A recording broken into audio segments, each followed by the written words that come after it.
All right, good evening, everybody. It's 7 o'clock. Like I said, we have a fairly full agenda tonight, so I wanted to get started right away so that we get out at a reasonable hour as well. So welcome to the May edition of the East Valley Astronomy Club. Happy to see all your faces here. And if we could kind of quiet down the conversations in the back of the room, that would help. So thank you.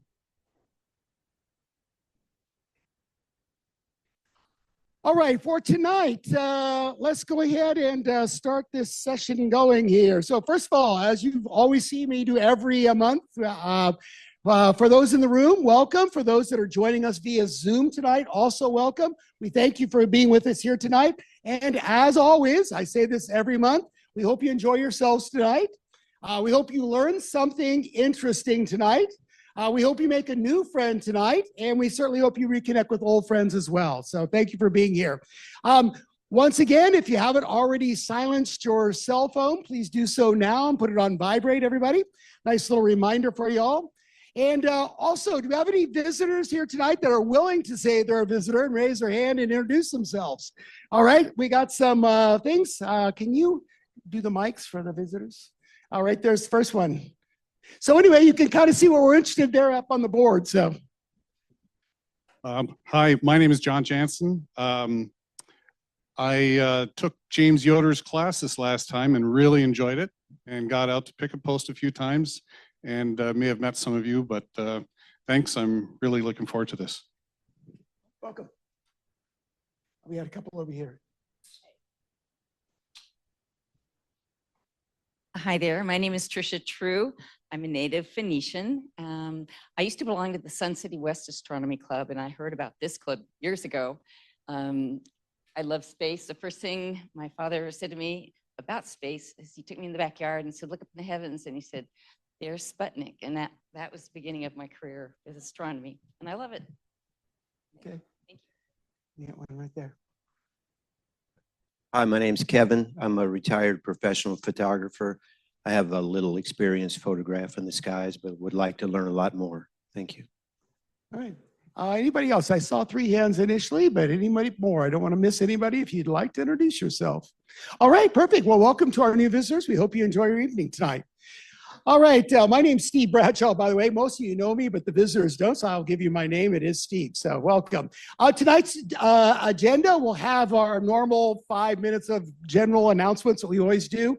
We'll talk a little bit about what's been happening for public outreach. Then we have some event stuff to talk about tonight. We actually have some events coming up.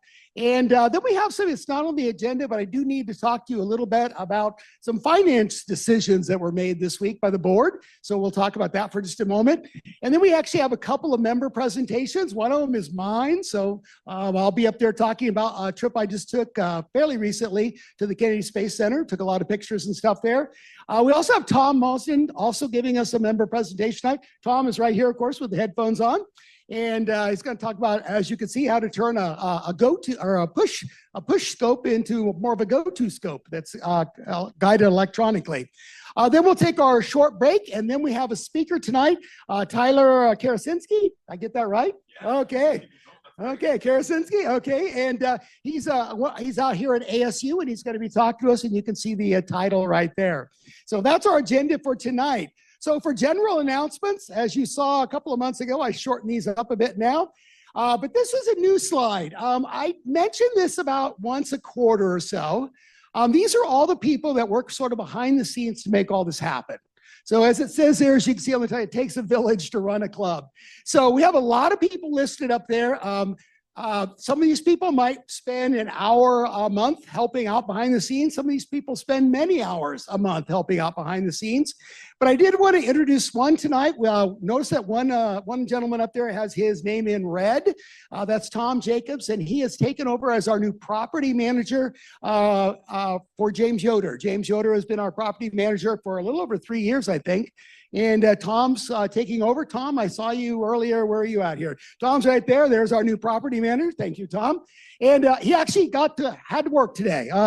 We had a request come in from a lady that's trying to donate a telescope. So I got to forward that right to Tom, and it became his thing to deal with, not mine. So anyway, thank you, Tom. So anyway, The rest of these people all do wonderful work behind the scenes. I just want to call them out, say, hey, these folks do a wonderful job for everybody.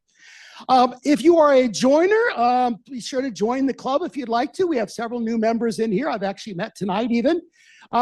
You can join the club online. You can do it at the back table with Brooks there at the back of the room there, white shirt, white hair against the white wall at the white table. So anyway, it's all white. So anyway, back there, and you can help, Brooks will help you out there.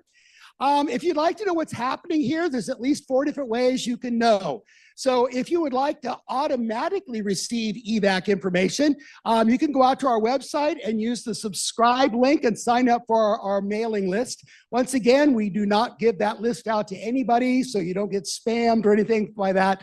You probably get maybe 4 or 5, maybe 6 emails a month from us. And that's a month, not a week, not a day. That's over a month. Mostly meeting announcements, the reminder meeting announcement, or if I need to say anything about an upcoming event, a few things like that. So, but that's automatically receiving it. If you'd like to manually pull that information, you can also go back out to our website. And if you go to the events and meetings tab, there's a calendar there and it shows what's happening that given month. So you can manually pull that information. You can actually automatically or manually get the information by using our newsletter. So we have a newsletter that can be mailed to you, or you can go to our website and pull down a newsletter. So that's available every month as well. And you can manually get EVAC and member announcements from the Facebook page. So we do have a Facebook page, the East Valley Astronomy Club, a Facebook page. Has over 1,000 people on that page now. And that's nice because you can post there. The emails are pretty tightly controlled. You have to be a staff member to order to email and all that. But anybody can post to obviously Facebook. So if you have photos you'd like to share, if you want to check and see if anybody's going out to pick up posts this in the next couple of nights to do some imaging or whatever, or you want to share or sell a telescope or whatever, you can do it on the Facebook page. So that's available to you. All right, if you need a telescope or training, actually out on our web page as well, we have a place there where you can actually buy used equipment. And so typically it's around half price typically. And it's a nice way if you want to get into the hobby, but you can't quite afford a new one. You can get a nice used scope for about half of what you'd pay for it new and get into the hobby that way. We also have a rental pool out there, and as you see, we're going to hopefully be adding to that rental pool a little bit. We'll see some stuff about that coming up shortly. Anyway, the nice thing about the rental pool is it allows you to sort of try before you buy. So it's very, very cheap rental rates for the week. It's just dollars, literally. But that allows you to try a go-to scope or whatever's out there. We even have a little C-Star device out there you can rent and try the C-Star if you'd like to see more of an electronic scope or whatever. But these things are available to you also. We also have an online sort of astronomy training information. So out on our website as well, you can always go to the Virtual Beginners Lab and click on any one of those blue boxes. There's 33 of them and they bring up different information about astronomy out there. And then James Yoder, who's traveling this week and not here, he teaches usually 2 to 3 classes a year as well. You just mentioned having come from one of James' classes. And he has both a sort of beginning astronomy class that he does, which I think he just finished up one just in the last week or so. And then he also does like a planetary astrophotography class as well. Usually he does the astrophotography class about once a year. He does the beginning class usually a couple times a year because it's very, very popular. But this last class had like 30 people in it, so it's very, very popular. All right, this is a new slide. So I need to talk to you here a little bit. Before I reveal the rest of the slide, I want to give you a little bit of background here. So the board meets obviously every month. We talk about stuff and we're considering making a large purchase. We're ready to move forward, but for transparency, we wanted to talk to all of you. And according to our bylaws, we should talk to you when we make large purchases as well. So here's kind of the background to this in a nutshell. You all remember that about 5 years ago, 4.5, 5 years ago, we had this little tiny event called the pandemic. Anybody remember the pandemic? And we were locked down for about 1.5 years, no in-person meetings and all that stuff. And what happened is, started with the pandemic, we stopped spending a lot of money as a club. We're bringing in less money as well, but we stopped spending money. And we actually really haven't spent a whole lot of money since the pandemic. So we've actually been accumulating money. And one of the things the board has been discussing for a long time now, like 6, 7, 8 months, is how to spend some money, because technically we're a nonprofit group. We shouldn't have a lot of cash laying around. We're not for profit. So we wanted to find a way to spend that money. And here's kind of the wave where we're thinking about it. This club exists for 2 reasons. One reason it exists, it's a social club. We're here to meet people who have a similar interest to what we have. We like space, we like astronomy, we like telescopes, all that stuff. So we need to meet as a club and have a social group to do that. So spending money for social things is part of our agenda. So, and if you notice, we have been spending some money. We had that big ASU event last January, where 120 of you signed up to go out to ASU. We did the planetarium, we did the little museum out there, we had pizza and all that. And so we spent some money there. We have a trip coming up this time next month down to Tucson. And 52 of you have signed up for that trip. So we're spending some money now on membership. But we want to spend some more money on membership, and you're going to see one thing we're going to do here in just a moment. The other thing we would spend money on is, according to our charter as a nonprofit club, we are supposed to be doing public education, public awareness of astronomy, space, those sorts of things. So we can spend money on us as a club, or we can spend money to promote astronomy with the public. And so what we're going to do as a board, and like I said, we've been talking about this for a while, is we're planning on making 3 large purchases, but we want to include you as part of that decision. So one of the things we want to purchase is for the rental pool.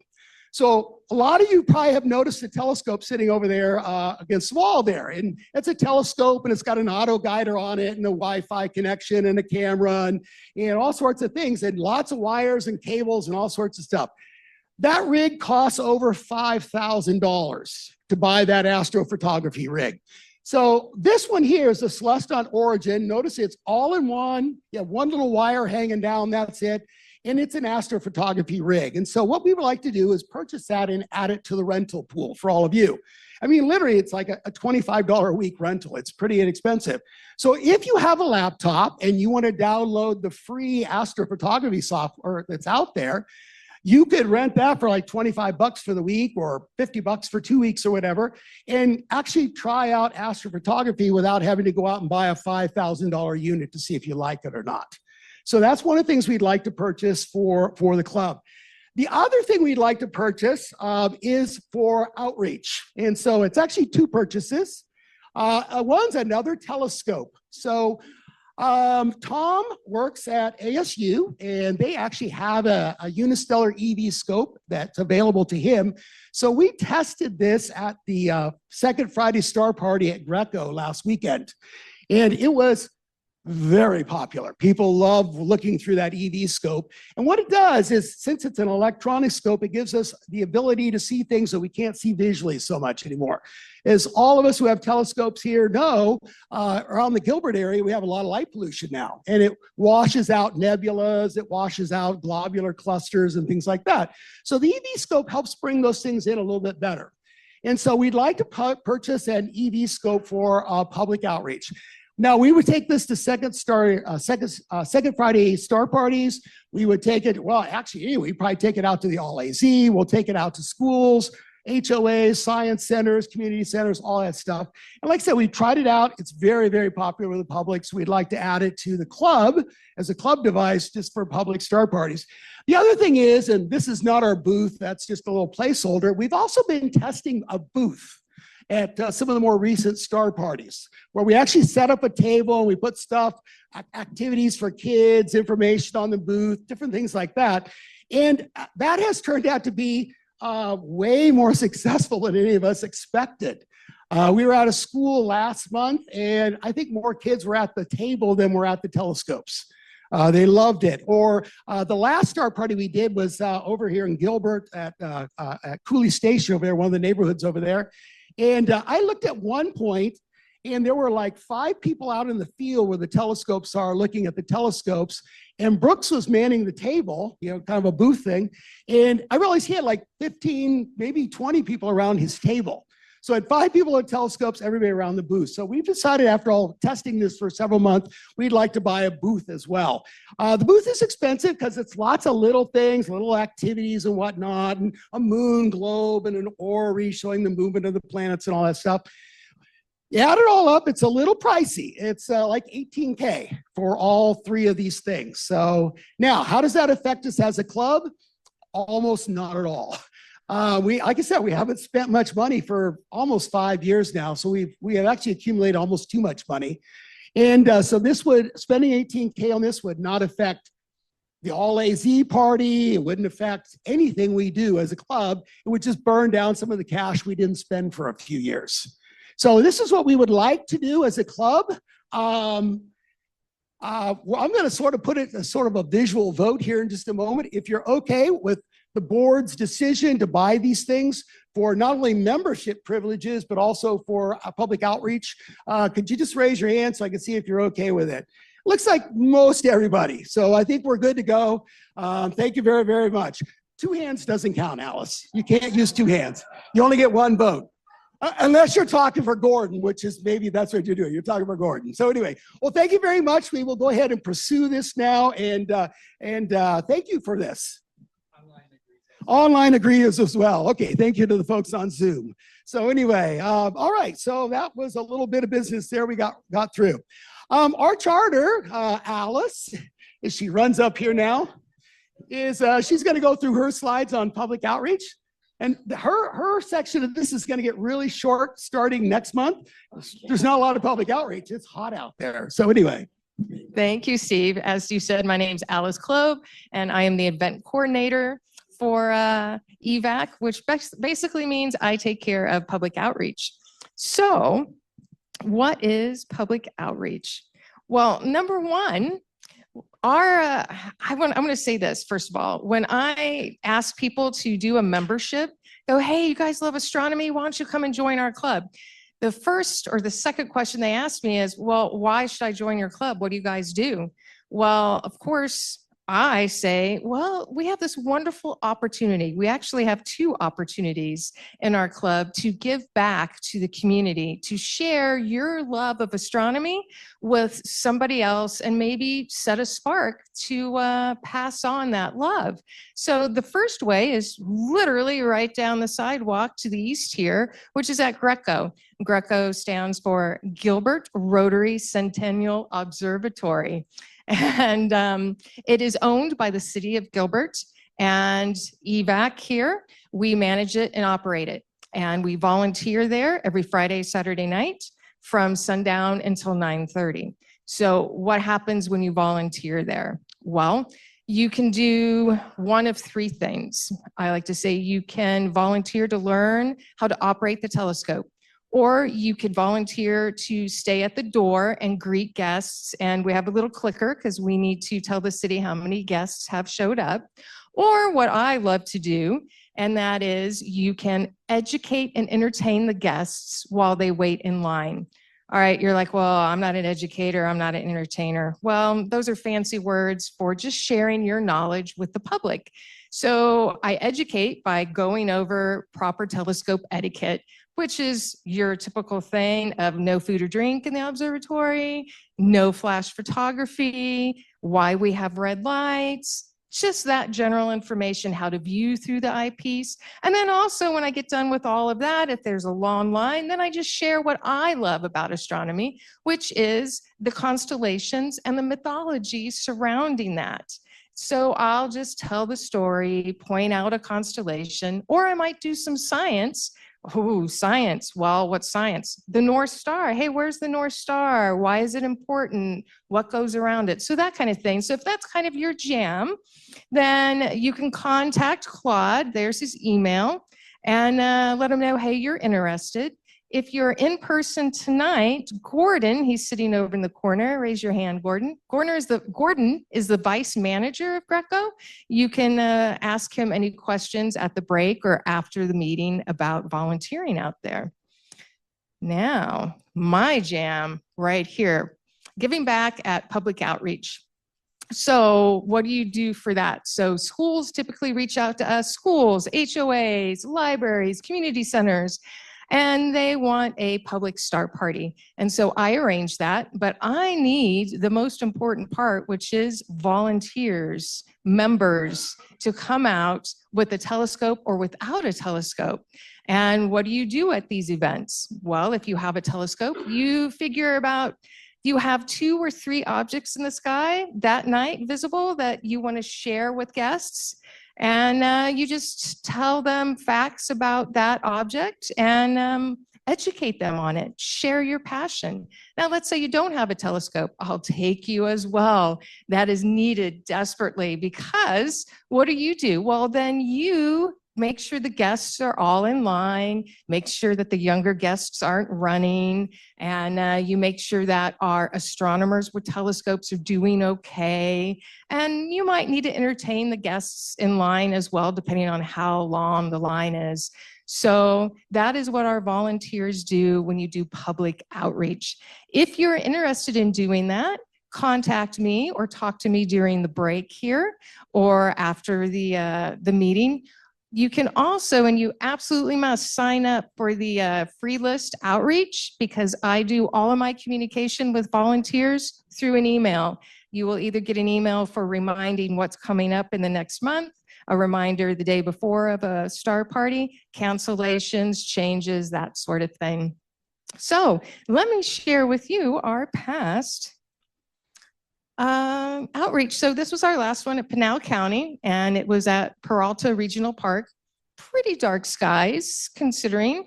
Great time. The highlight, though, was there was a second stage rocket that went over. We had about 30 people.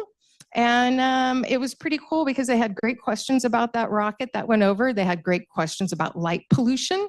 We had one of our members actually have a light pollution display and kind of went over what the light pollution was. So that was a really fun event. Next was Patterson Elementary School.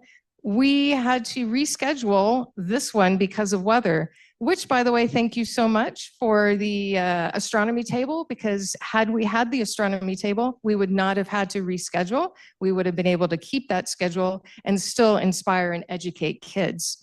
So again, it was a small group. I want to say about 30 people. It was nice because we could take our time, engage with the public. And these kids actually were very educated in the solar system and stars. And so they had really great questions. And then the one that Steve was mentioning at Fulton Homes HOA. Thank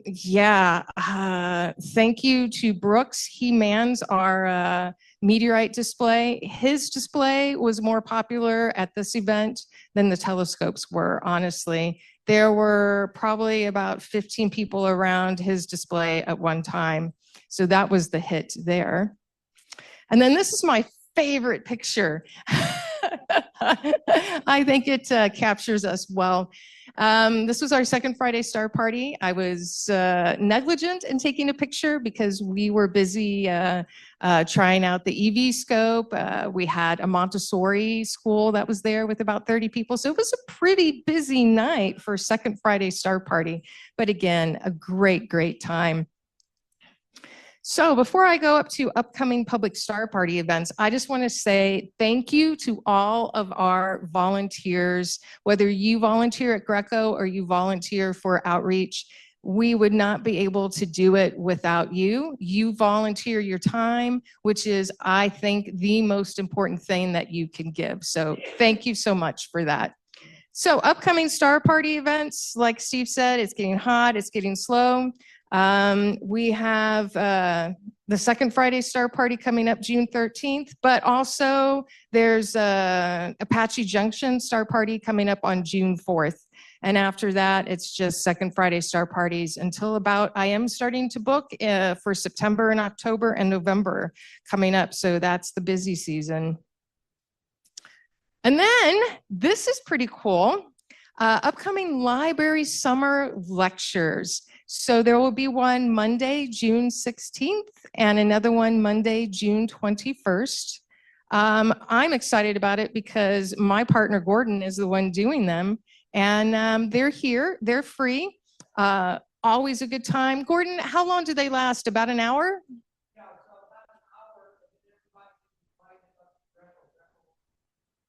and it starts at 7. All right, 7 o'clock. So come and join us for that as well. Little air conditioning, and then the sun will be down and cooling off. So if you guys have any questions about outreach, please feel free to ask me during the break or after the meeting. So thank you. It's all you, Steve. Thank you, Alice.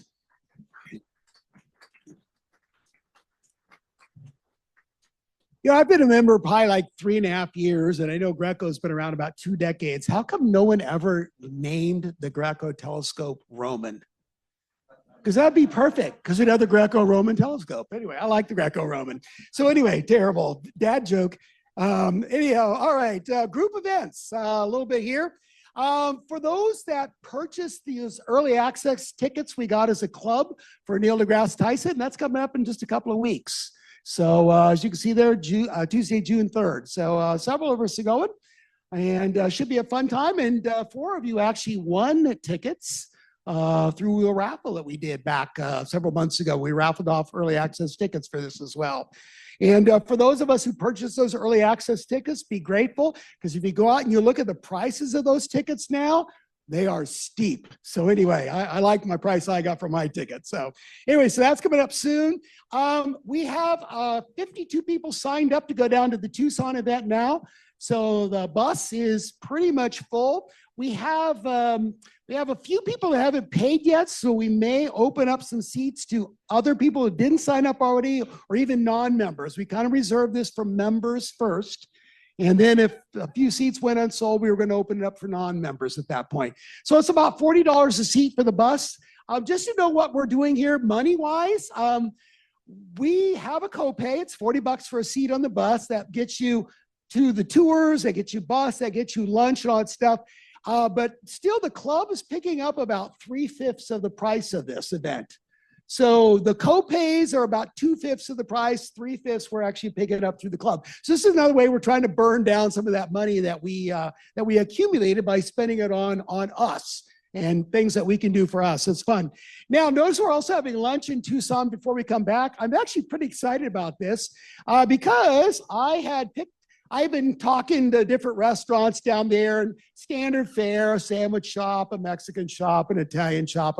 Nothing particularly excited me. But we are actually now eating at the Arizona Sands Club at the kind of the main restaurant out at the stadium itself. And pretty happy about that. Should be fun. It's up on the upper decks of the stadium. We're actually right there anyway. So just walk up and take the elevators up, and away we go. It has inside dining, outside dining, all that. As you can see, kind of we're having a salad bar, sandwich bar kind of thing. Should be very, very nice. It's a very nice venue. It'll be private to us. Nobody else will be in there. So it'll just be us, the 50 or so of us in there. And that will be very, very nice. The reason I'm excited about this, because when I first contacted them, I figured they were out of our price range, and woo, baby, they were out of our price range. But anyway, I kept with them and kept with them and kept with them. And eventually they're down to almost half price now from what we started at. So anyway, it's within our budget now. So I'm really excited about that. So if you signed up to go and you have not paid, tonight was kind of the cutoff, because this has been 4 weeks in the process now. And if you haven't paid for your seat now, it may go to somebody else, because we're going to fill up those last few seats. Brooks, do you know any update on where we are seat-wise?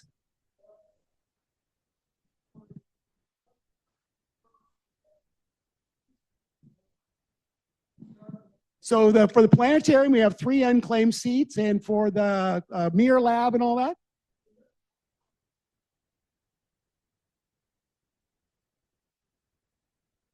Okay, well, then we'll open that up. You'll see an email probably go out tomorrow saying anybody that wants to join, even non-members, seats are available then. So, okay.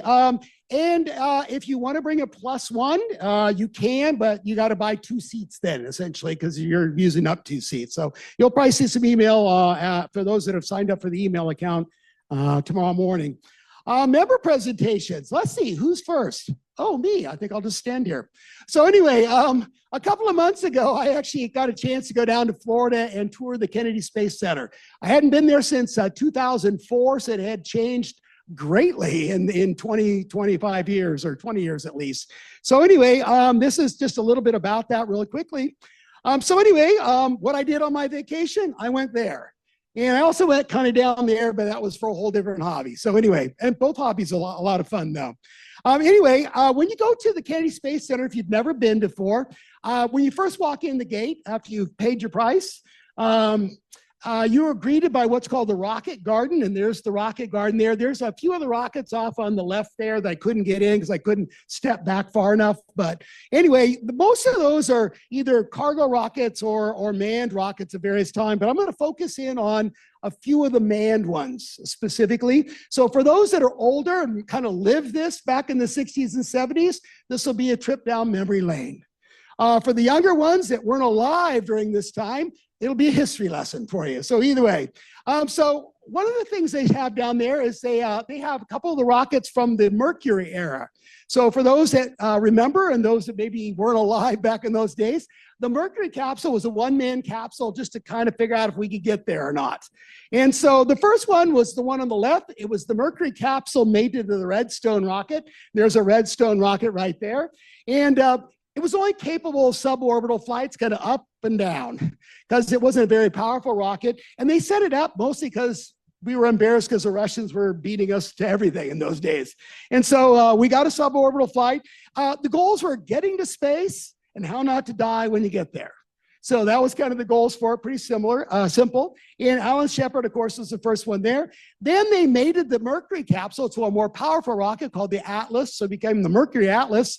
Once again, this was orbital flights now. It's a much more powerful rocket. And the idea was now to stay in space, still not die, of course, but stay in space and how to maneuver and kind of, use retro rockets to do things like that. John Glenn famously was the first one to do our orbital flight. Then we moved to the Gemini program, which was the 2 astronaut capsules. And they made that to an even more powerful rocket called the Titan. By the way, all these early rockets were actually nuclear missile rockets, like for ICBMs and all that. We just stuck a man up there instead of a nuclear bomb. But anyway, the Gemini Titan, orbital flights again. But here's where we started practicing things like spacewalks and spacecraft docking, all the things we need to do to get to the moon. So these are practice things. Of course, Grissom and Young were the first ones to fly in the Gemini Titan series. Then we move to the Apollo, and they have examples out there. Now, this particular example they don't have. I just threw it in here for completeness. I think this one's actually down in Houston. But anyway, this was a Saturn I rocket, but actually nobody ever flew on it. It was just kind of a cargo rocket. What was a manned rocket is actually in the Rocket Garden there at Kennedy Space Center. It's the big one laying on its side there, and that's the Saturn 1B. And the goals there was testing the command and service modules that were going to go to the moon by getting them up into space, and also the lunar excursion module, the LEM, that was going to land on the moon. And it went up into high Earth orbits. They could make sure everything was working before they actually went to the moon. You can see the first astronauts that flew on the Saturn 1B there. Then they have the Saturn V. Now, that's not the one they have there. I'll show that in a minute. But the Saturn V was actually the moon rocket. So this was Kennedy's moon rocket. We're going to get to the moon in this decade, and, his whole famous speech. So anyway, the first people to ever fly in the Saturn V were listed there. The first people actually flew to the moon and landed on the moon are listed there as well. I kind of, for those that are less familiar, kind of labeled all the different stages there. But they actually have one of these there. And for me, every time I see it, it's almost a religious experience. It's just amazing. So there you walk in, that's the first view you get of it is right there. You walk through these big doors, and as you step through, you look up, there's 5 F1 engines right there at the base of this thing. It's just absolutely amazing. And you can't see because of the way the perspective is there, but I could stand in any one of those engine nozzles, and there would be feet over my head. I'd have that much clearance. These things are huge. And I threw in a few just sort of interesting facts there to show you some of the things about that. There's a second stage is also there just off. And so there's sort of the business end with the 5 F2 engines and sort of the top end that would, of course, mate with the third stage then. There's, of course, the third stage. You can kind of see how big the third stage is just by the people you see underneath it. It's quite large. And of course, the third stage was used to leave orbit, get to the moon. And then they actually have a lunar excursion module, or LEM, there as well. And it's actually a working lunar excursion module. It could technically go to the moon and land. And the reason they have that is because there were a few Apollo missions that got canceled because of budget cuts, but the LEMs are already built. So that's actually a working LEM, and they just have it on display there. They actually have a used command module. I'm sure you can pick it up cheap. It's used. But anyway, and then they have sort of a more pristine one there with the service module behind it, so you can look at both types. So it's actually kind of fun to see. The last thing you see there is actually then the space shuttle. So they have the Space Shuttle Atlantis there. And so to get into the building, you actually have to walk under the liquid fuel, the orange liquid fuel tank there. So you actually walk under, and you look up and we're like, wow. And those solid rocket boosters on each side are just massive. And just to show you how big that is, I have, and this is to scale, I kind of copied a picture of that Mercury Redstone rocket over. And that to scale is how big the Mercury Redstone is next to the shuttle. So it's one booster on the shuttle dwarfs the Redstone rocket. It's pretty incredible. Then when you walk into the building, you see a short video, and then you walk through these doors, and there's the Atlantis coming right at you. So you walk in, you get that view from the front right away. Of course, there's the back end view, the business end as well. And just to show you how big that space shuttle is, I have a video, and I'm going to do a video walk by. It takes about 50 seconds to go through the video, but I'm going to walk it end to end, and notice how long it takes me to walk it to get through this thing. It's absolutely huge. So anyway, so I'm walking along. I was just taking pictures of the girl. Who am I kidding? So anyway, so that was actually my dive buddy and my roommate for the week. So she's a good friend of mine from Colorado. So she likes to dive as well. See how big this thing is. See, the cargo bay is just huge. I'm still walking. I'm still walking here. And it's still got space shuttle there. So it's just pretty incredible, the size of this thing. And what I liked about it is they didn't clean it up much. I mean, it's still all burnt and charred in areas from re-entry and all that. They basically took all the toxic chemical stuff out of it and put it in the museum just to see. Look at the size of those engine nozzles next to me. It's just, they're huge. I'm going to pan up. You'll see the vertical stabilizer there for just a second. It's just huge. It's just a huge spacecraft. It's actually a lot of fun. Of course, the music's very dramatic as you're walking through there as well. You can't hear the music through this thing. The other thing is I caught a rocket launch when I was there. So I went about 17 miles down beach to Melbourne Beach, had dinner and all that, and then we watched a Falcon 9 lift off carrying Starlinks. And this is 17 miles away, and I wish we had volume because 17 miles away, you can hear all the noise from as it goes up. And I'm not going to go through the whole minute video here, but maybe I am going to go through the whole video here. Well, hello. It's not bringing up my little, every time I did this at home, I could bring the little slider up. Anyway, I'll probably go click past this, but as it got up next to me, because it flew right by, you can actually see the big, not really a contrail, what do you call the rocket plume, the exhaust flume coming out thing. It's just ginormous. And at this point, it was probably 30 miles away and still roaring in your ear.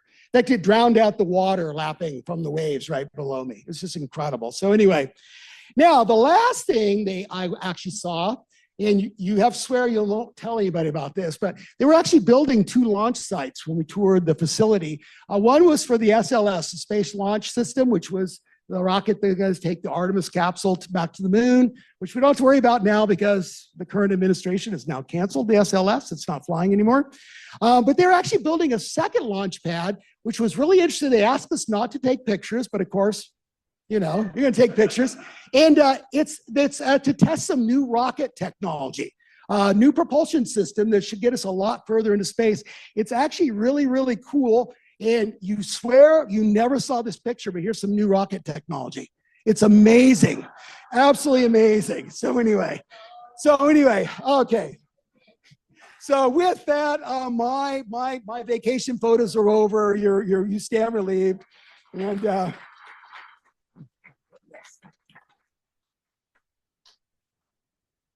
Thank you, Steve. So how many out there have a Dob that has no electronics on it? You just push it. And you have a Telrad, right? So you can star hop, you can find the moon, or you can find star pattern.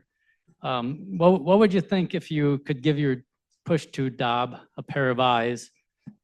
Well, it's there's a device here that does that. It's called a PiFinder. Let me see if I can advance the slide here.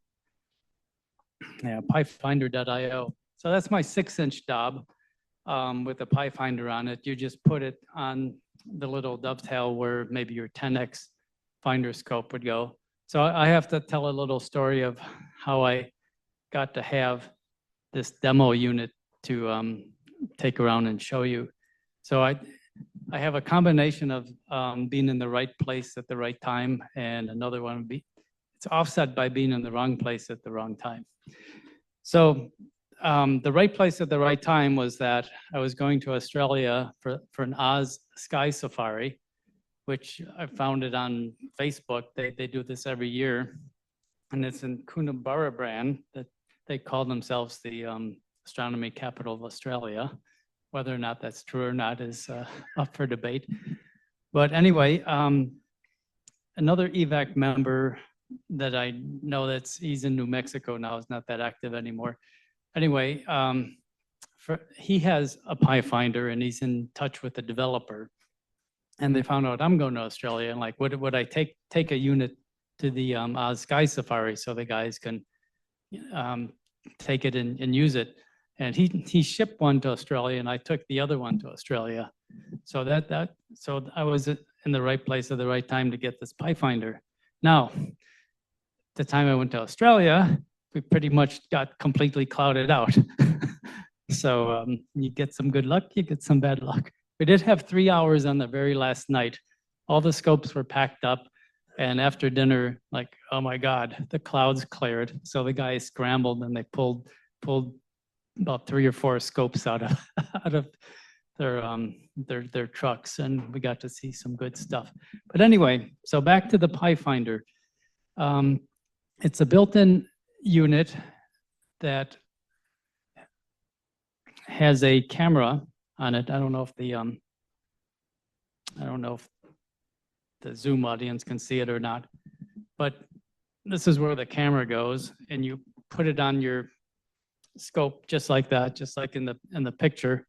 And there's a display here with different menus where you get a star field in there, and then you look through your eyepiece and you make sure that this thing is seeing something that's in your eyepiece. And then you press some buttons and you tell it which star you want to align on, and you say, go to line. So once you've aligned it, it then knows the star field, what you're doing, and it's continuously, every time it takes an exposure, it plate finds or plate solves.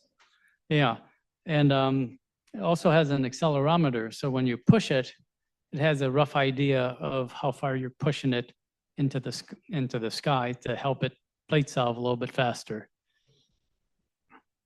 So yeah, here's another one. This is a non-ideal location for the PiFinder. You can see there's the camera right there. I just had a couple spare holes in the Dob that I put up, and it still worked. You probably want to put it closer to the top a little bit, make it more convenient. So you can use this with the little, you guys can come and look at it during the break too, but it's has menus. It has a star catalog, so you can punch stuff in with the star catalog. Let's see, so battery operated, so you don't have wires. You just point it towards a group of stars, and you have to adjust the focus to get the stars pinpointy. I forgot that point in the beginning and had trouble, but once I adjusted the focus, all was fine. Then you select the align function, and you use the arrow keys to figure out which star in the box you want to align to. And then you say align, and then it's successfully aligned. It knows where it's at now. And this is the close-up of the screen. You can see there, you can select the camera. There's the numeric keys. They also double as alphanumeric keys. Oops.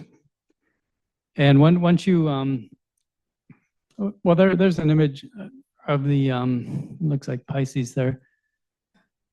So that's what it looks like in this tiny screen. It's pretty decent. And I'll give you an Alt-Az difference. And what you want to do is you push your scope until both of those things are 0, and then it'll be on the object that you selected. So that's, yeah, method 1. You just browse the catalog and select the item, and then you get how much you're off, and then you know how to push it. And then method number 2, you connect it to your iPad or your phone, because it'll broadcast a Wi-Fi signal. So you just hook up your iPad to the Wi-Fi signal, and I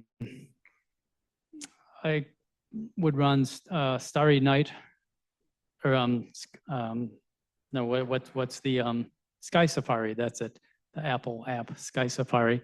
You select telescope and you say connect, and then you tap on an object you want to go to, and then you just push your scope until the object is in the middle of a Telrad screen.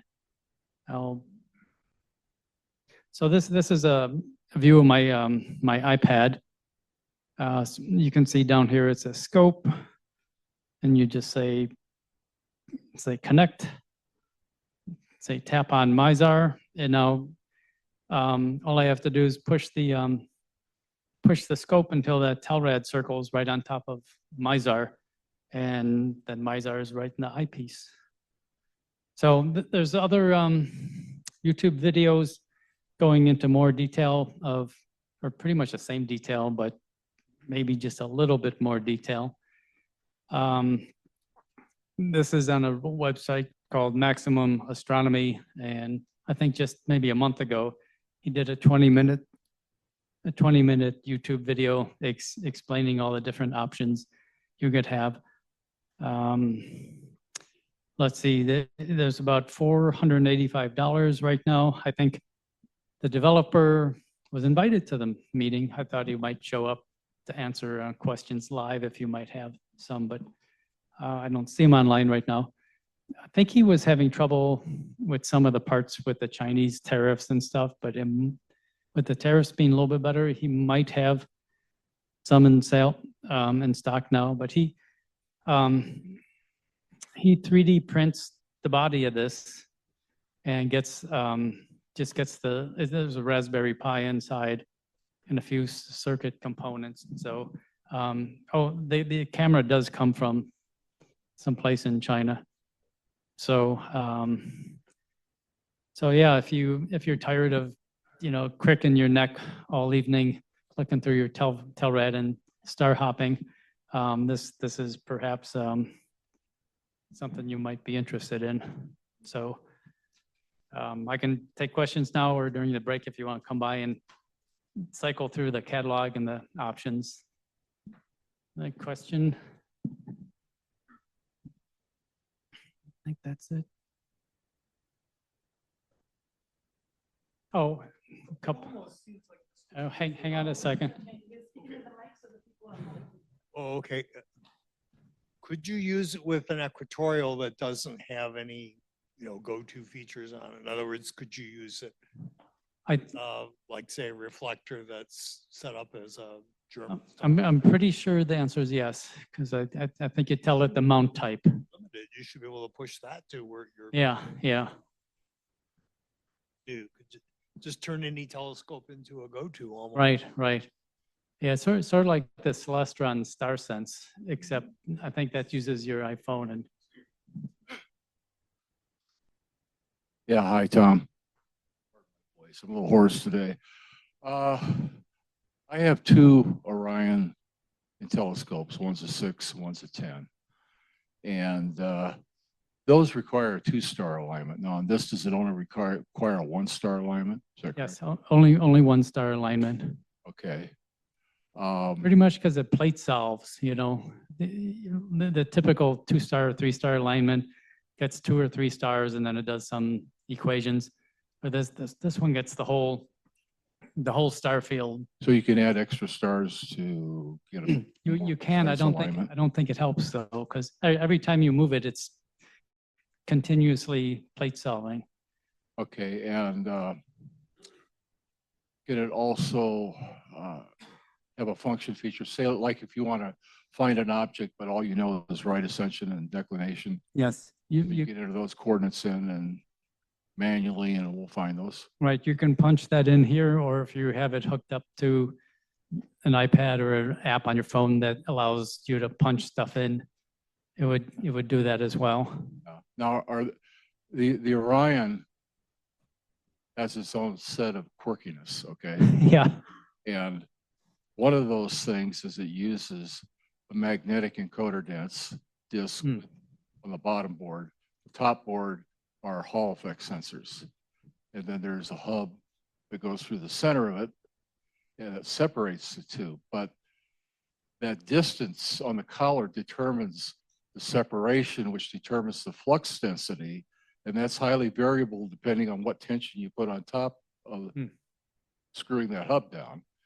I've having frustrations with the 6i right now.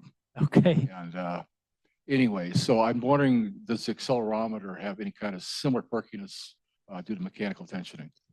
The only quirkiness I've heard of is when you get close to the object, it seems to like you to push it in both the alt and as directions at the same time. Otherwise, it just gets a little, sometimes it can get choppy.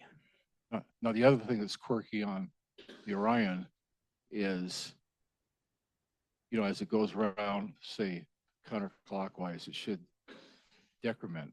But the readout doesn't give you from like 360 down to 0. It's just an increasing number for whatever reason on the altitude, it would go from 0 to 90.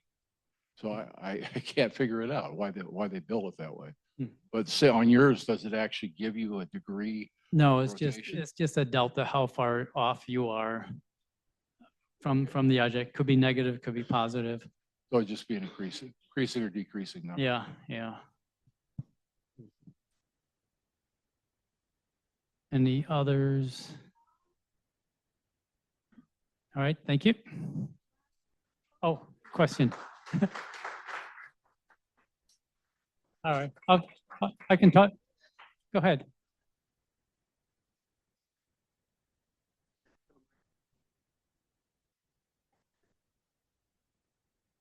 Does it work on an alt as mount? Yes, it does, works very nicely on alt as mount.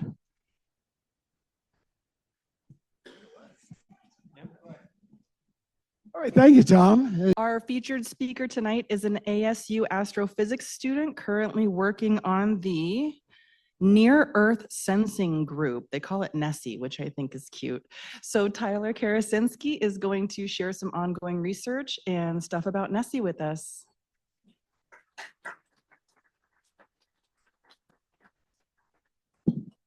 Great. Hi, everyone. Thank you so much for having me tonight. Before I get started, I've been informed that if I wander too far, the people online won't be able to see me. So you all have a task because I love to wander. If I hang out over there for a little too long, call me out on it. Shuffle me back to the podium. Great. All right. Cool. So who am I? I was born and raised in the Northeast, specifically just outside of New Haven, Connecticut. So I'm new to Arizona. I moved here last July. I had the privilege of building IKEA furniture in July. Not my proudest moment, but we got through. So far, I'm loving it. I had a tiny school about 20 minutes from the Ontario border in New York. My thesis was on radio emissions from galaxies. Very cool. I don't do it anymore. No hate for it, just I like the atmosphere a little bit more. So I started at ASU in August, and I'm working on my astrophysics PhD in the Near Earth Space Sensing Group. And not to boast, but NESSI was my idea. We didn't have a nickname. Great.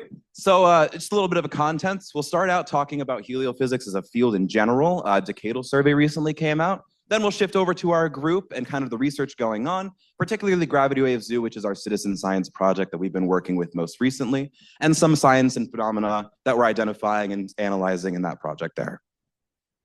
So heliophysics. Heliophysics is a really broad umbrella term. I had the privilege of going to Boulder back in March for a space weather conference. The Space Weather Prediction Center is headquartered there. And the big emphasis from that conference was unity. Heliophysics is a big umbrella term, but it's a very varied field. You have everything from Earth atmosphere, which is what we specialize in, to the interior of the sun, to aurora and the magnetic fields interacting, to different planetary atmospheres interacting with the sun. And so this is a word cloud that comes from our decadal survey, which came out most recently. And what a decadal survey is it comes out every decade as indicated by the name. And it's meant to give direction for ongoing research in the field, what the next 10 years of the field should look like, some goals and some gaps that need to be filled. It's 790 pages long. To give you some context, the last time this was released, I was 12 years old. So we have a lot to go through and a lot to look forward to, but really just, I'm going to show you one niche of space physics tonight. Keep in mind that this is a huge and growing field that often gets a little overlooked when you're considering astrophysics in general. People love to think about the black holes and stuff. I wouldn't know the first thing about them, but it is nice to look back at home base a little bit too. So the Near Earth Space Sensing Group. Our specialty is something called atmospheric gravity waves. I put atmospheric in front so people don't confuse them with gravitational waves, which are infinitely cooler. But generally, they're waves in the atmosphere. There's a reason my talk is called An Ocean in the Atmosphere. It's because they're basically the same as ocean waves. The atmosphere behaves as a fluid, and so this is just an example of how they can be generated. It's called orographic forcing. Basically, when you have an air mass moving over an extreme mountain range, the air gets displaced, and then gravity pulls it down, buoyancy shoots it back up, and it keeps overshooting, and that wave is generated. There's a few other ways that these can be generated, things like auroral arcs that perturb the neutral atmosphere, so neutrally charged particles, things like thunderstorms, monsoons, a lot of different ways these waves can appear. And so we're looking at these closely. Great, and this is actually what they look like. This is in the lower atmosphere, so the troposphere, things like weather systems. You can see our clouds there. So actually, I've seen these in Arizona before. They're pretty common. So if you go outside and you see this cloud formation, now you know what you're looking at. So why study them? Gravity waves, especially high frequency waves, so those short period waves, are a generally less understood phenomenon than we'd like. However, they are a huge driver of momentum and energy transport in the atmosphere, particularly the upper atmosphere. They have a tendency to propagate upwards to maintain energy transfer efficiency. And when they get to the higher atmosphere, they break and they dissipate, and all of this energy that they're carrying, just like ocean waves breaking on a beach, gets dispersed into the atmosphere around them, and that powers a lot of atmospheric circulation at higher altitudes. The reason we don't understand them very much just yet is because they're in that sweet spot of the atmosphere where high altitude weather balloons can't reach them, and it's too close to the Earth to put a satellite in stable orbit. So it's hard to get long-term observations on the scale of weeks, months, seasons at regular intervals, because we can really only get a one-time snapshot unless we're doing ground-based observation, which is a spoiler alert for what I'll talk about soon.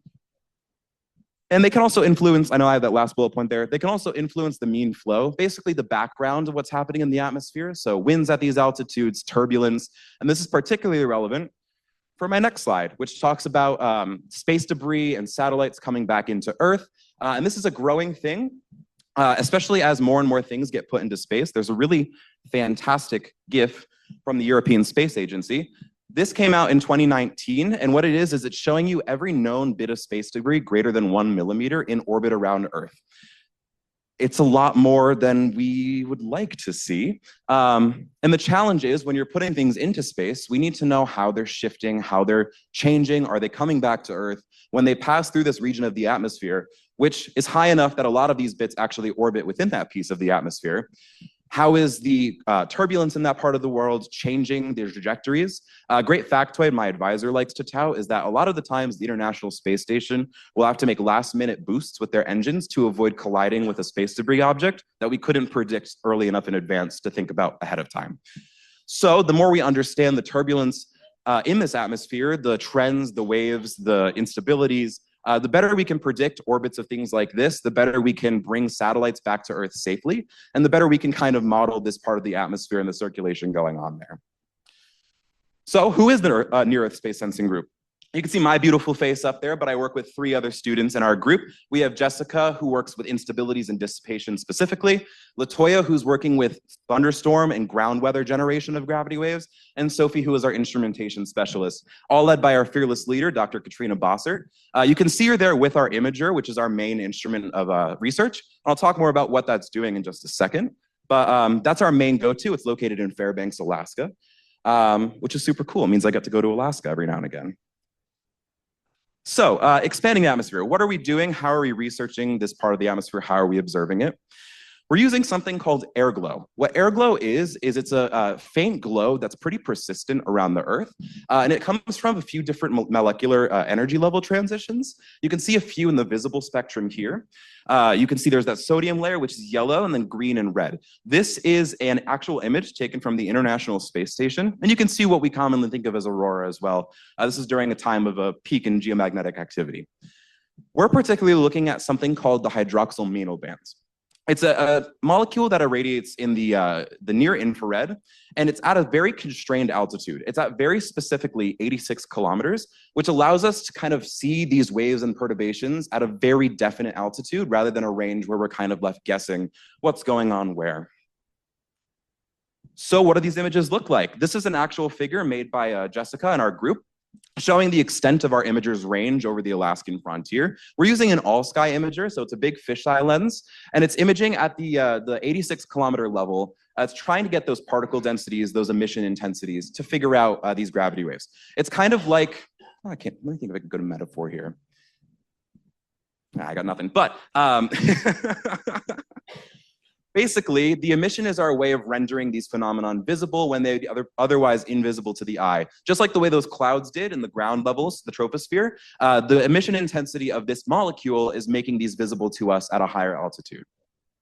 There are three things we're looking for, and you can spot with this. The primary focus is these gravity waves. You can also see instabilities, which I'll talk more about what those are and why those form in just a minute. But also we can see aurora. Aurora radiates at all different wavelengths. We see it in the visible most commonly, but it's also in the infrared, which we capture in our images quite frequently, actually. So what do these images look like? This is a raw image. This comes straight from our imager, output directly. You can see the horizon. It's an all-sky fisheye lens. You can see some buildings and some antenna there. We're imaging every 13 seconds during nighttime hours from September to April. So we're getting thousands of images. I'll have an actual number for you as well. We're getting thousands of images in of this phenomenon. And what this is letting us do is it's letting us build a database of regular long-form data. I know I mentioned it's very difficult to get long-form data because of those observational constraints. When you're using ground-based imaging, you can build it at a very high frequency and a very steady flow of information coming in. So hopefully this has audio. There's some really great meditative music in the background that our group loves to joke about. If it doesn't, that's okay too.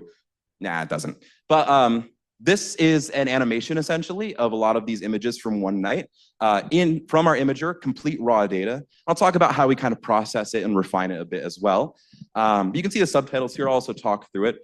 These horizontal bands propagating up and towards the right, that's going to be a packet of gravity waves coming in, which is really, really beautiful. This is what we would consider a fantastic night of data, one that we kind of do a little cheer in our office for when it pops up.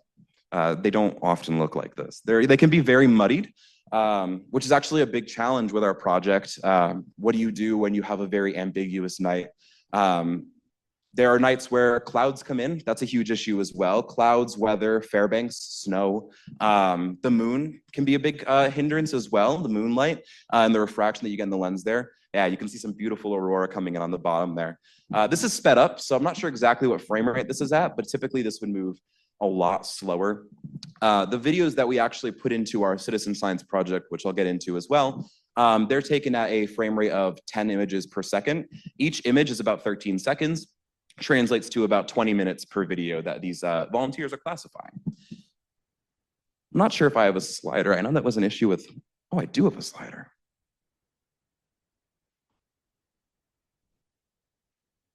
That, I don't think it's actually gonna do anything. That's okay, we're almost there. The reason I'm hanging on to this video is because there are some really nice instabilities that come in later too. And what these instabilities are is they're little ripples that propagate perpendicular to these waves. And they're a sign that this wave is breaking. It's depositing that energy back into the mean flow, back into the background atmosphere. And they occur when there's regions of the atmosphere in the vertical direction that have different wind shear. So these waves are getting filtered out. Yeah, there they go, right across there. They're starting to get filtered out. They're starting to break because wind shear is different. It might be in a different direction. It might be a different strength. And so these waves are becoming increasingly unstable as their amplitude increases. like I mentioned before, actually surprisingly similar to how a wave would break as it approaches the shore and the amplitude gets bigger because the depth is getting much more restricted. So I have another video clip, but this is what a process data looks like. There's a couple ways that we process these, mostly to avoid the distortion around the edges of our image because they're fisheye lens. Primarily, it begins with that defishing. So basically, we take a lot of pre-calculated distances on our imager and map it to a flat plane, and then we crop into the zenith. So right around the direct top of the imager.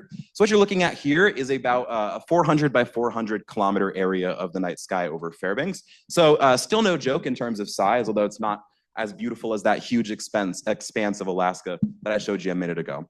This is just to give you an idea of what our volunteers are looking at on our website.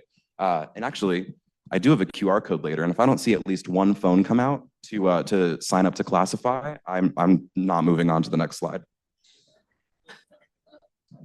So I've hinted at it, I've mentioned it a few times. The Gravity Wave Zoo. What is the Gravity Wave Zoo? I kind of maybe should have elaborated a little earlier, but the Gravity Wave Zoo is a citizen science project that takes all of our imager data and uses volunteers and enthusiasts to classify, are there waves here? Are there aurora here? Are there instabilities here? The reason we're doing this is it enables us to fully process that long time span without driving grad students insane. I'm speaking from experience. Traditionally, how this would go previously is it would be, you know, the young grad student, the first year student, it's me, who would have to go through every image one by one and say, yes, no, yes, yes, no, no, no. That didn't sound like a lot of fun. So we employed a lot more people. And by employing a lot more people, we can process a lot more data at a lot more reasonable pace, which is super cool. So we asked them 3 questions. They appear on our Zooniverse webpage. They're simple yes/no questions. Are there gravity waves here? Are there instabilities here? Are there aurora here? We also have tutorial materials, talk forums moderated by our group members that help and aid in, like, sometimes a satellite passes over our image and people go, what's that? There's a really fine gentleman who does a great job classifying, but he's convinced that he's finding UFOs every so often. Which is great. We're very enthusiastic. And I usually respond something along the lines of, like, that's a great catch. That is a meteor. I've identified the unidentified flying object for you. Please come back to keep classifying. So yeah, each clip is 100 images. Like I mentioned, about 20 images, 20 minutes of data. And the way we determine a final classification is we have at least 12 unique volunteers look at each clip. We need at least 8 people to agree on that yes or no classification before it's retired and reported back to us. If there's no supermajority that's reached, if 50-50, 60-40, actually 60-40 is good, or 66, whatever, 60-40, it's reported back as inconclusive. It's reported back as unsure. And so those are those ambiguous nights that I kind of mentioned. And so the question is, what do we do with those? How do we work with those? How do we make scientific connections with those? So this is actually a 10-second clip. I haven't put the answers up here, but I'm kind of curious if anyone spots anything. There is at least one that you should definitely spot here, if there was any uncertainty. But this is an actual clip that I pulled from our Zooniverse page. This is actually what people would see, and they see them at random, so there's no bias associated with time of year and date if it happened during a solar storm or something similar. So some actual numbers.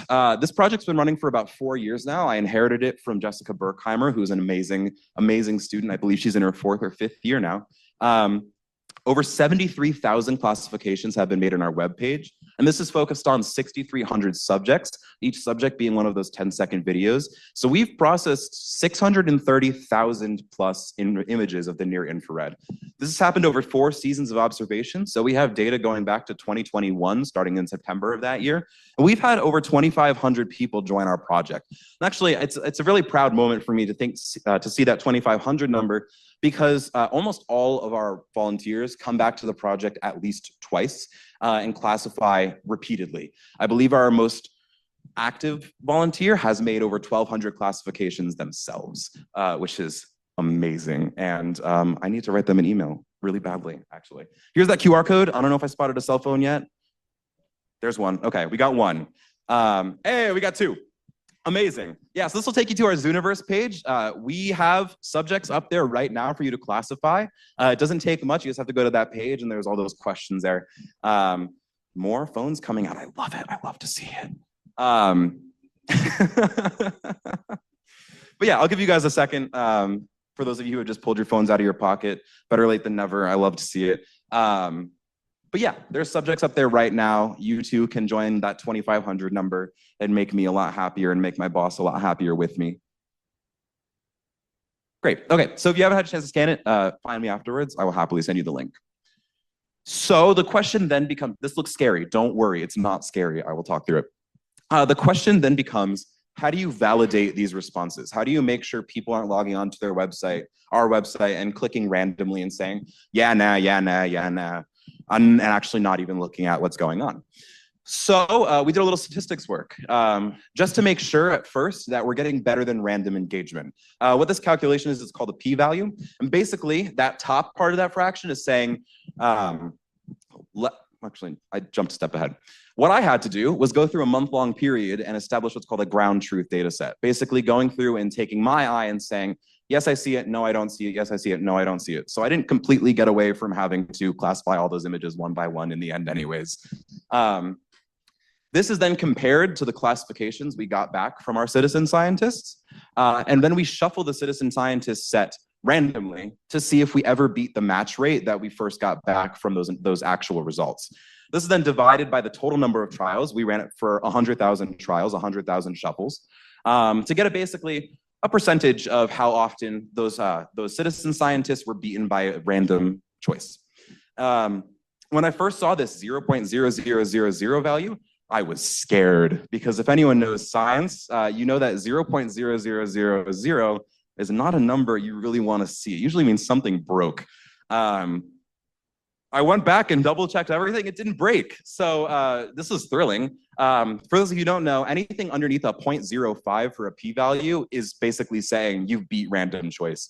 The less you are, the better you are. So this is great. Basically, that's saying not a single time did the random shuffle do better than the citizen scientists. And you can see that shown here. So I kind of want to wander. This vertical red dashed line, that's showing you the observed match rate. That's actually how often citizens matched with my answers. So it's a little over 46%, still a little low, and that's because of those ambiguous nights I mentioned, but that's okay.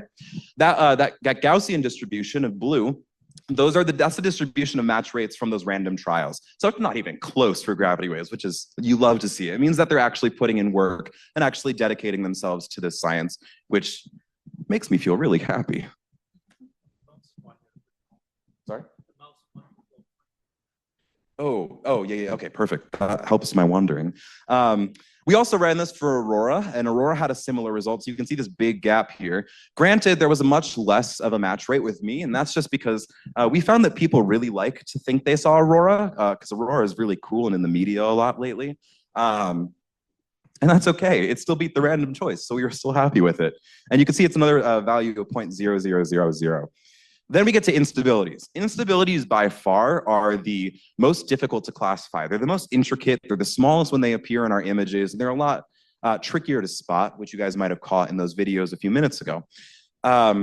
It was still great. It wasn't 0, so I can't say I got 3 out of 3 across the board. But you can still see there is a sizable gap there between that observed match rate and that distribution of randomized match rates. So now that we've gone through and said, okay, we know they're putting in the work. We know it's better than random. I drew that logo, by the way. Sorry, I love thinking about it. We then said, okay, how can we compare this with physical observations? How can we verify with some science that they're actually identifying things properly or reasonably at the very least? So we started with Aurora. What this plot is showing you is it's showing you perturbation data from a magnetometer in Fairbanks. So it's in the same location as our imager. And that's all these lines are basically showing you how turbulent is the magnetic field. Generally, when the magnetic field is more turbulent, so you can see these spikes here, that's when you'd expect to see aurora occur. It means there's a lot more geomagnetic activity occurring. Overlaid on that, these red columns, those are times when citizen scientists said, yes, I see aurora in your video. So there are a couple points I like to highlight here. This is also an image from that exact night of some aurora occurring. So we know at least there was one moment where there was aurora. I like to highlight these three spikes. This one on the far right here, this one in the middle, and then this one on the left. And that's kind of the central point where citizens generally said, yes, there's a lot of aurora. And so it's really nice to see those peaks line up because it means that although not perfect, there's still a ways to go. This is a great point that we can kind of tout and say, okay, yeah, they're getting aurora for sure. I also like to highlight these two columns out to the left here, where the magnetic field is extremely calm. I did go back and look at these videos because we were scared by these, saying, why are they saying there's aurora? This is exactly what I mentioned. Satellites passed over our imager at this time, which looks like a very bright arc crossing across the imager. So it looks very similar to aurora. So again, ambiguous nights, contamination, how do we handle those? That's kind of our big question coming up next. We also looked at background winds for gravity waves specifically. So the way we analyze our winds is using something called a meteor radar. This is an instrument also located in Fairbanks. I love how many things are located in Fairbanks. It makes my life easier. But basically what this radar is doing is it's measuring the Doppler shift of the ion trails of meteors as they burn up in the upper atmosphere between about 80 kilometers and 100 kilometers in altitude. Basically, as they crash through the atmosphere and break apart and burn up, all of those charged particles behind the meteor is getting shifted by the background winds. In the same way that when a car's coming towards you, you hear that engine noise as a higher pitch, and then it passes by and it becomes lower. And so by seeing how much that reflected signal back to our radar is shifted, we can determine not only the location, but also the horizontal components of the wind there. So the east-west component and the north-south component, which is really great. This is a plot of the east-west components for the background winds on a night. Overlaid now in red instead of aurora, we have gravity wave spottings, which is really great because we can compare. Gravity waves should be interacting very closely with the background winds. They dictate turbulence and momentum and energy transfer. The winds get affected by that and vice versa. So what I loved about this plot, which is like amazing, is that all of those lines are the winds at a different altitude. We have altitudes from 82 kilometers to 98 kilometers. If you remember, the imager level that we're looking at is about 86. So in particular, we're looking at those orange, green, and blue lines. What we see here is that gravity waves are happening at a lot more common of a point where the winds are in the same direction and they're a similar strength. And this is really great because physically, we know that if at different altitudes, the winds are moving different directions, those waves tend to get filtered out. They tend to get undercut by the differing strengths. Same way that you have water flowing one way and then water underneath it flowing the other way, it tends to not flow very much at all. Also, off to the left pot there, you can see that the winds, some of them are flipped in a different direction. The negative there is indicating westward flow, and the positive there is indicating eastward flow. When winds are generally really spread apart, different strengths, the waves will also tend to get filtered out. This is the same way, like if you're on the 60 and you're in the left lane going 60 miles an hour or 80 miles an hour, the traffic around you tends to bundle up and kind of get slowed down in general, broken apart. So that's also happening to our waves here. So the big takeaway from this figure, which is amazing and why I love it so much, is when you have all these altitudes in the same direction at a similar strength, you should expect to see gravity waves, which is really amazing because then they shut off as soon as that's not occurring. So we can see a transition point. Our citizens spotted it, and it's backed up by the wind data, which makes this a really beautiful evening for me to include in a paper one day, hopefully. Then we also looked at our tides. So our tides, we don't have a full understanding of how these interact with gravity waves yet. It's an ongoing area of future research for our group. The way these tidal amplitudes are built, an amplitude is in regard to the wind magnitude, is using that same wind data, but looking for specific frequencies of oscillation. So actually, just like the ocean, our atmosphere has tides.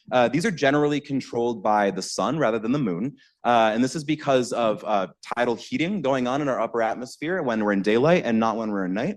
And so you can see a couple different tidal modes there. There's one that occurs every 12 hours, 6 hours, and so on from there. And so now we're kind of looking and saying, okay, do we see gravity waves occurring with a certain pattern respective to the tides? Particularly of interest is the semi-diurnal tide because it tends to be the most powerful. If we see them, how is that occurring, and what trends are we tracking along with that? So this is an ongoing question. It's a kind of a ambiguous question mark in the air. but it's super interesting, so I wanted to include it anyways.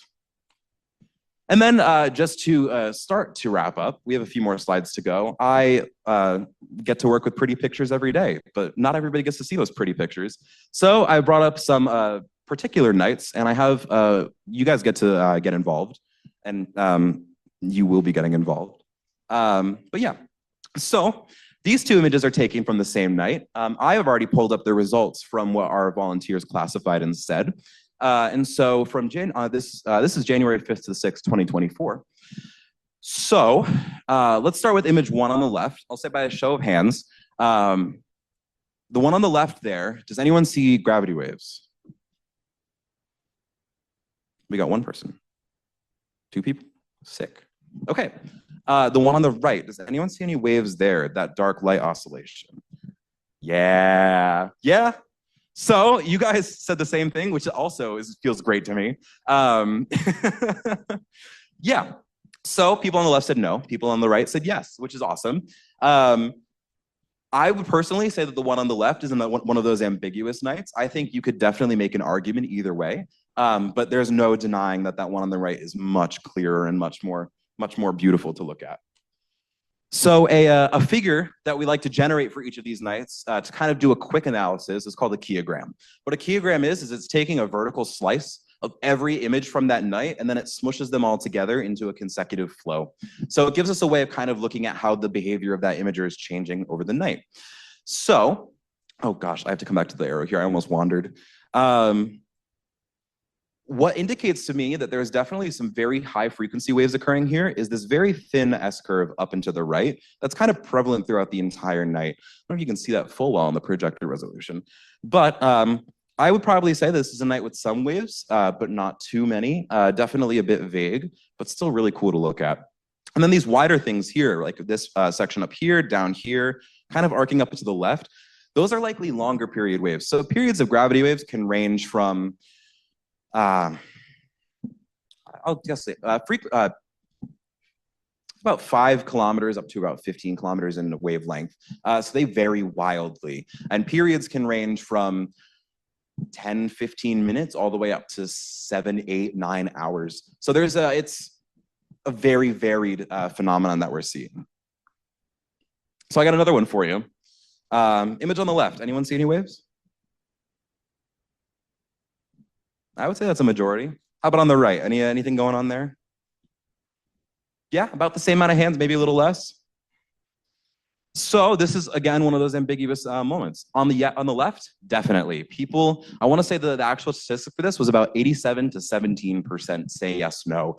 On the right is one of those unsure nights. I would lean yes, but again, it's one of those questions of how do we handle those ambiguous data points? There's a couple different theories we have going on. One of them being using variance, so how bright the actual image is as time goes on, trying to see if we can catch that oscillation, but it's still up in the air. What I love about this night from January 12th to the 13th is the keogram. This is what I would imagine would be a keogram for gravity waves in a textbook. You can see this really beautiful diagonal slope here of all of these waves going on, which is undeniably gravity waves. It's exactly what we want to see. I know I used a period there. I was barely containing my excitement when I wrote that last bullet point. And then just as a final little case study to show, because of how often clouds occur, because of how often snow is on the lens, because of how often we just don't get data for maintenance or whatever reason, it is really nice when we get back-to-back nights of data. So this on the left is February 2nd to 3rd, on the right is February 3rd to 4th. This is that same wind plot. This is just to show you, again, particularly for those green, orange, and blue wind altitudes, when they're relatively close together, we're getting more gravity waves, particularly right in this slope here, when those three are together, and then they sort of spread apart a little bit out here. Then they come together back here, and you see a little more waves occurring. Out here as well, right on the left here, you get some really close together wind magnitudes, not really directional, rather calm at that point. But then they spread out, gravity waves disappear, and they tend to come back right around here, which is super nice to see. Sticking with that trend, you guys can see based on those red zones, people said there were a lot more waves during the 3rd to 4th. And I would say that probably holds up. We have two images here. These are randomly chosen images. But on the left here, you can see some very small waves, maybe a little bit of instabilities going on there, particularly right in this gap here. And then on the right side, those are some beautiful clear waves going on, which is really cool to see. And so then the question becomes, as I pull up these keyograms here, where you can see, again, more activity on the right than on the left, what makes these nights different? Having back-to-back nights is really useful because we can kind of assume that the sun isn't doing anything extremely different. The weather's probably not doing anything extremely different. Probably, it's Alaska. There might have been a snowstorm. So what changed? What gives? And that's something we're still investigating as well. So I don't have the answer for you right now. I wish I did, but trust it's ongoing. So what comes next? I mentioned sticking a figure in a paper. We do have a paper coming out. So this will be published sometime towards the end of the summer. It just gives you an overview of everything that I just mentioned, a little bit more in depth with a little bit more math behind it. Fun fact, math was my worst subject in high school. And look at me now. But yeah, so this will be coming out, which is great. It gives an overview of participation statistics. We kind of look at a very long period. So from end of December 2023 to start of February 2024, we look at all of those nights in pretty close depth, which is super fun. And I encourage you to go check it out when it eventually comes out at an undetermined future date. So I know I've mentioned there's a lot of questions that still have to be investigated. In particular, we have these three. So how do gravity waves interact with something called sudden stratospheric warmings? What these are is they are sudden increases in temperature in the stratosphere. If you've ever, I'm in Arizona, so this would be a lot more applicable if I was back home in the Northeast. But if you've ever seen in the news, people talk about the polar vortex and how it's going to freeze us all to death. Yeah, someone said yes. Okay, I love it. That's kind of related to sudden stratospheric warmings. Those have a lot to do with disruptions in the polar vortex. And right now, the running theory is that those are generated by a combination of gravity waves and planetary waves. Planetary waves are just longer waves that circumvent the globe, kind of like a standing wave that oscillates up and down and around. That's the running theory. We don't exactly know how or why just yet, which is super cool to consider. Then, what direction do gravity waves propagate? We can determine directionality. I mean, you saw it in the video clips there, especially for shorter periods. Then the question now becomes, can we do it for our full data set? So while we're nearing completion on the actual classifying step on our Zooniverse page, there will be a project coming out from our group soon, which is saying, okay, there are gravity waves in this video. Which direction are they going? And so we'll hope to get a long-term, like a long period data set of directionality as well. And that helps us identify where these waves are coming from, why they're being generated, where they're being generated, and how they might be impacting different atmospheric systems around them. Then, of course, I know I just talked about it a bit on our title slide. How do the tides interact with waves? Do they interact with waves? Do they interact with waves that are hours long versus 10 minutes long? And so this bottom right quote is goes back to my undergrad professor at the end of all of her presentations. She includes a little slide. It's usually in a lot more gaudy word art from, I don't know, 1996. But it says the adventure continues. So she always says that at the end. So I like to throw that in there as well. It's not the very end, but yeah, generally, space physics is a really cool field. As someone who was doing galaxies just a year and a half ago, I love it. The reason I switched from galaxies is because the atmosphere has always felt a lot more tangible to me. And so it's cool to think about how this impacts us in our day-to-day versus the galaxy, hundreds of light years away, not thousands of light years away. I wasn't very good at galaxies.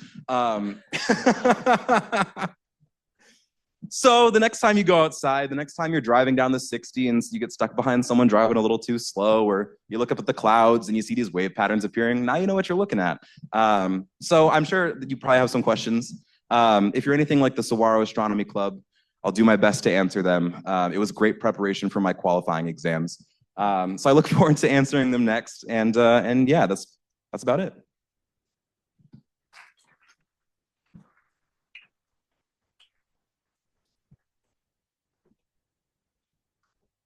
I was curious with all these pictures in motion, with the Earth rotation, how does that affect the movement of all this air above us? That would definitely have an impact on your longer period waves. So those planetary waves I mentioned, as well as the tides. If we look at those tidal amplitudes, particularly for the diurnal and semi-diurnal, if we look at them on a night-by-night basis, they're constantly changing in when they peak. And so because we're kind of looking at this on a nightly basis, with our video clips that we're putting out to our citizens that are only about 20 minutes in span, it doesn't have too much of an effect. If we were looking at those tides, we would have to be a lot more intentional of looking at one night here, one night there, and being very conscious of where those maximums and minimums are falling. Because most of our focus is on these very high frequency waves, so waves that are occurring on periods of less than 15 minutes, it tends to be pretty negligible. Also because being in the upper to middle atmosphere, the air particles are also rather influenced by both the rotation of the Earth and Earth's gravity. So it's kind of all orbiting as one, but definitely impactful on longer timescales. The first picture you showed us, should we assume those were high frequency or low frequency gravity waves? So all of the pictures I showed you here, other than those two that I pointed out in the kilogram, those are high frequency waves. So part of our image processing that we're doing before we put these video clips online is we're doing something called background subtraction. And this is to isolate out, the moon's brightness, what's going on in the night sky, so things like that. And the way we're doing that is we're doing a running average of 70 images that are consecutive together to kind of get our background. Because we're doing a 70 image average, that gives us a subtraction of anything greater than 15 minutes in period, which is why I mentioned that 15-minute period. So anything left over in those images, we can assume is on a period of less than 15. Otherwise, it would have gotten filtered away. Okay. Also, how thick is the hydroxyl layer that's emitting the signal, and what's the amplitude of these waves vertically? So the amplitude of these waves can also be on the scale of kilometers, especially when you get up to that level of altitude in the atmosphere. The hydroxyl layer tends to be constrained between about 86 to 87 kilometers. It's actually really concise compared to, I'll flick back so far, let me see. Here it is. So you can see, if just for comparison, the ranges of some of these other layers, that one oxygen transition being 150 kilometers, the other oxygen energy level transition being 10, all the way down to sodium at 5. Hydroxyl being 1 makes it that prime candidate for selection for observation.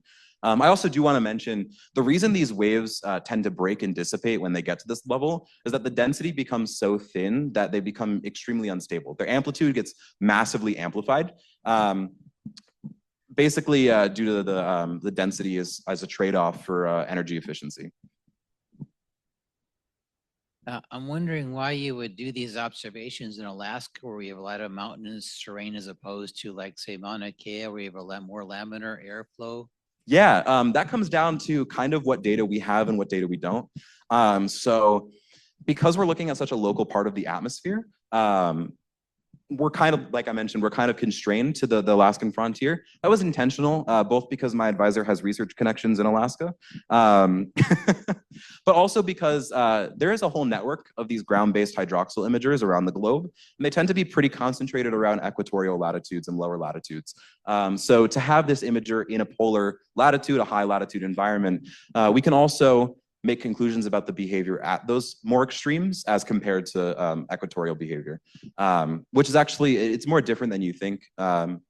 Granted, again, it's constrained to shorter time periods, but it gives us an insight into kind of a gap in our observations right now. Because if you looked at a distribution chart of where these images are located, they are a lot fewer around the poles. Would the ozone layer have anything? Because basically, like the ozone layer, that could also explain the poles. Yes, I love it. Yes.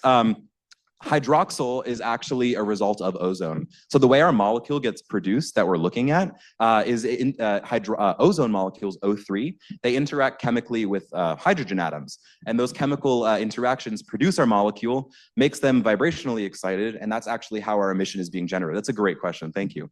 So yeah, ozone, if ozone wasn't there, we would not be able to do what we're doing. The molecule we're looking at wouldn't exist. So that's really cool.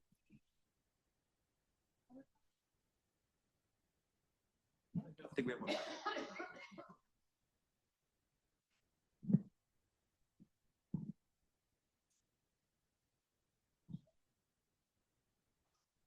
I noticed a little dimple in almost all of the photos and Yes, I think I know what you're talking about. Let me flick around. Are you talking about this dimple down here? yes. Yes. Okay, so that is a refractive effect of the moon. So because we're using a fisheye lens, when we have the moon in our images, and typically we don't tend to observe on nights of full moons, we try and skirt the edges with waning and waxing phases, and then definitely during the new moon. But because we're using a fisheye lens, what the moon looks like in our images, especially when we unwarp them, are these little dimples. You don't see it in this image here because the moon is closer to a new moon rather than a full moon. But typically, when the full moon is in our images, you see an oblong oval on this end of the picture, which is opposite these dimples over here. What it is, it's basically the light from the moon coming in one side of our fisheye lens, getting refracted and bouncing out the other side. So that's actually a really good catch. I should have probably mentioned that.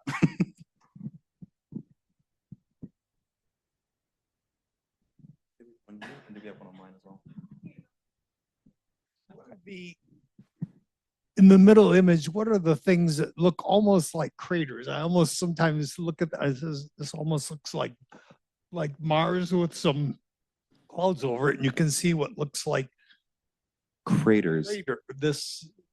These Like these dark zones here? no above it, right over, Right in here? right in this area. Yeah, you can. You're getting close. Yeah, right there. Those. Oh, those are more minor dimples from the moon. Okay. Yeah.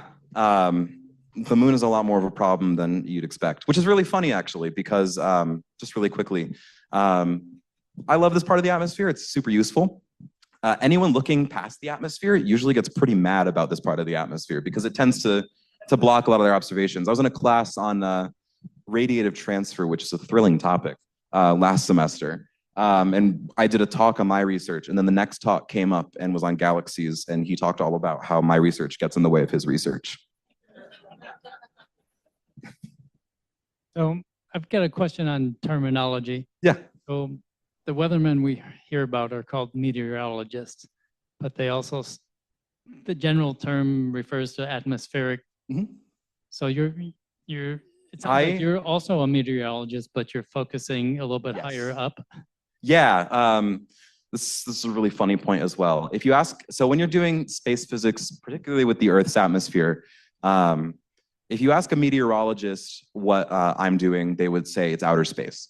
If you ask me what I'm doing, I would say it's the atmosphere. If you ask a galaxies person or someone working on black holes or distant star systems what we're doing, they would say nothing important.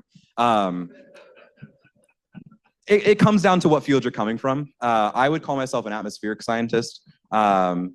Meteorologists tend to think that the atmosphere ends a lot lower because the weather systems they're concerned about don't tend to have any huge impacts directly on what I'm looking at. So it comes down to who you are and where you're coming from. So you're trying to, by the classification of these different images, you're trying to build up models to see how this sort of affects, I guess, weather both down, lower, and upper? Yeah, that's a recent switch in research focus. In the last 2 or so decades, there's been a lot more emphasis on coupling between my part of the atmosphere and the lower atmosphere.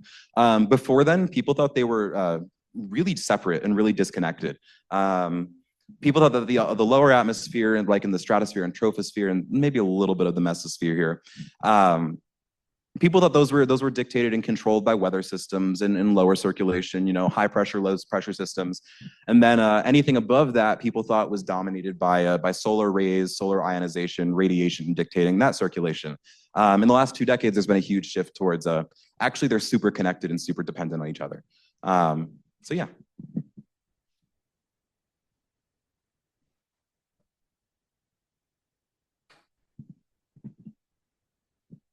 How was it that they decided that what we're looking at are actually gravity waves as opposed to just some other kind of atmospheric disturbance? That's a really good question. It would come down to how they're generated. I kind of love that. It almost feels philosophical in a way, and like how are we naming this as one thing versus the other? I would assume it comes down to generation. Another way, a term that you could describe these by is buoyancy waves, because the underlying physics relates to the same frequency equation that dictates things like ocean waves, or basically any waves in a fluid. And so atmospheric gravity waves is just the name given to them, but they're basically any buoyancy wave dictated by gravity and the buoyancy force acting opposite. The way they're classified is generally by that structure, but also by how they disrupt the background winds and relate to the background winds. It behaves in the same way that we'd expect a fluid to behave, be it the ocean, the water in a glass, or bowl, or something similar. Yeah, that's, to me, it just looks like any other kind of motion that a fluid does, whether it be water or in the atmosphere. I'm just wondering how the connection with gravity was made with those. Yeah, I mean, the connection with gravity just comes back to this this idea here where when they're displaced, when they're perturbed, these air masses, and I love going back to that mountain range example just because it's, I think, the most straightforward way of thinking about it. When these waves are forced upwards, be it by a thunderstorm system or a mountain range, these particles are going to get acted on by gravity in the same way gravity will act on anything else, pulling them back down, but then they overshoot equilibrium and act back upwards. And it's that oscillation that gives them the characteristic waveform. So gravity is kind of like the dictating force, and buoyancy is like a really disgruntled X trying to get it back.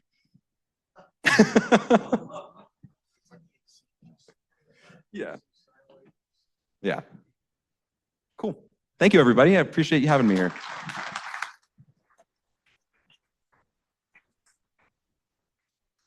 All right, so we did identify 8 pictures up here. What's our p-value? Okay, all right. So anyway, all right. Okay, folks, we are done for the night. It's 9 o'clock. We're done. Well.